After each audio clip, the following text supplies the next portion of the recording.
turned and centered back into the depths of the forest, leaving Harry shivering behind him. Ron had fallen asleep in the dark common room, waiting for them to return. He shouted something about cottage fowls when he roughly shook him awake. In a matter of seconds, though, he was wide-eyed as Harry began to tell him and Hermione what happened in the forest. Harry couldn't sit down. He paced up and down in front of the fire.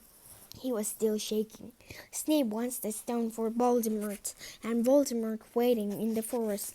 And all this time, without Snape was just wanting to get rich. "Stop saying the name," said Ron in a terrified whisper, as he thought Voldemort could hear him. Harry wasn't listening. Fearing saved me. But he shouldn't have done so.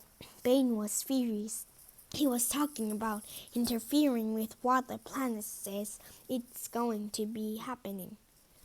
They must show that Voldemort's coming back. Bane thinks Fearing should have let Voldemort kill me. I suppose that's written in the stars as well. Will you stop saying the name? Ron hissed. So all I've got to wait for is Snape to steal the stone and finish me off. Well, I suppose Bane will be happy. Hermione looked very frightened, but she had a word for comfort. Harry, everyone says Dumbledore's the only one you know who was ever afraid of. With Dumbledore around, you know who wouldn't touch you.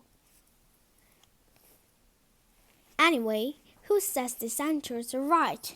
It sounds like fortune-telling to me, and Professor McGonagall says that's a very impressive branch of magic.